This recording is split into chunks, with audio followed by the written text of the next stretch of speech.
magkapamilya o mag-asawa ay mayroong pagkakaisa sa iba't ibang aspeto ng kanilang buhay. Kaya ating talakayin ang 6 na aspeto ng pagkakaisa ng mag-asawa. Bago ko umpisahan ang talakay, ay mananabi muna muli ako sa mga binatang dalaga at mga kabataan. Dahil ang unang aspeto ay tungkol sa pangkatawan o ang pagtatanim ng mag-asawa.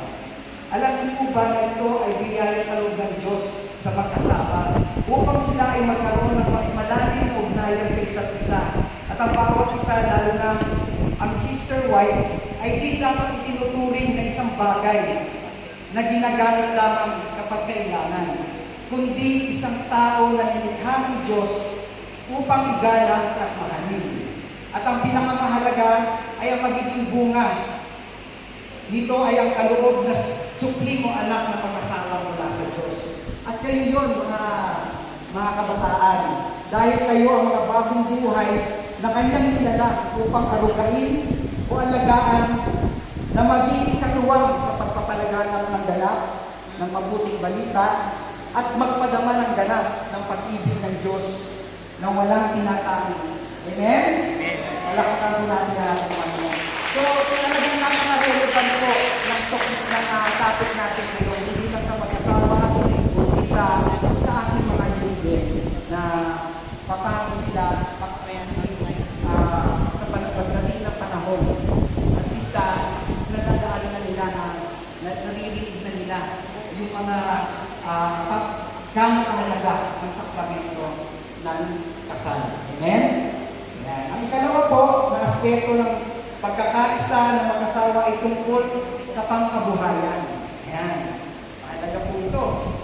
Una, ito'y pala, ang pangkabuhayan ay pananagutan ng lalaki, ng brother husband, dahil siya ang tinuturing na provider. Amen? O tagapagtustos sa pangangailangan ng kanyang pamilya. Maaari din naman makatulong ng mga babae o sister wife, basta hindi ito makakaadlang sa kanyang pag-anak, kanyang tungkulin, sa kanyang mga anak at tahanan. Amen? Sadya itong nararapat lang sa panahon natin ngayon sa henerasyon natin na magkatuwa ng pag-asawa. Ito ba? Dahil hindi sapat ang kinikita ng brother husband o naging isang naghahanap buhay. Hindi diyan po yung magtutulungan. Kami po ni Sister Lisa, kami parang bago nakarating. Talagang sinika po namin na magtulungan kami. Dahil nag-meet kami sa garments niya, nagbigay kami ng awit, nasa 24 po. So talagang hindi lang po kami umasa sa aming kinikita. Nag-isip po kami kung ano pa yung pwede namin idagdag para sa darating namin future. Kasi dahil nga ay iniisip na namin yung magiging future. Kasi yan po ang mahalagahan kapag talaga ngayon nakapokus po ang mag-asawa para sa kanilang pangkabuhayan. Nakapokus po para sa future. Dahil may darating na yung mga anak. Amen? So kailangan po talaga na ang mag-asawa ay laging natutulang naghahanap ng paraan para ikagulog ang pangangailangan ng pamilya. Amen? Tanong, iniimpiga ba o ibinibigay mo ba, brother husband, ang iyong sweldo kay sister wife? Pumalakpak po ang gumagawa nun. Ayan. Salamat sa Diyos. Ayan.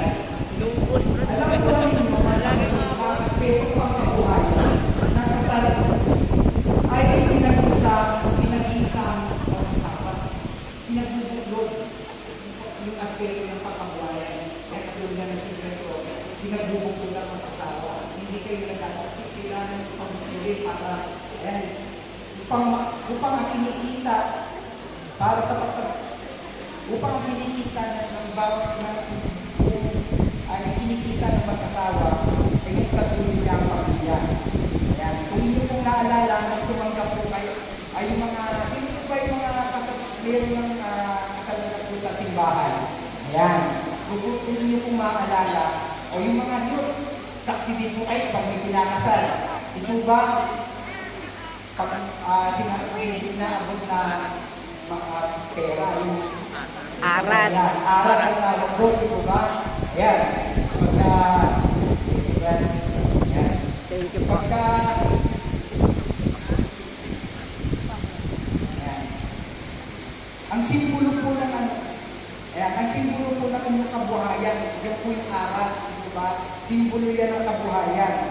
Kaya iyak, inaabot mo at tapos isasabihin ka kay Sister White, di po ba, na pinagkakatiwala mo ang yung kabuhayan na sa kanya, di ba? Yung mga kita. Ano yun eh? Yung saksi ang pangit ko, di ba? Siya yung initiating priest. Saksi din yung mga umating ko sa kasalino. At lalo-lalo na ang ating Panginoong Diyos. Ayan, lagi siyang nabigyan, nakasaksi. So, kaya sa harap ng pari, mga nakasaksi at lalo-lalo ang Panginoon, ang dalawang pusong pinag-isa upang maging isang pintig. Diba? Isang pintig. Si-share ko lang kung paano namin, paano naging pagtutulungan namin para may anak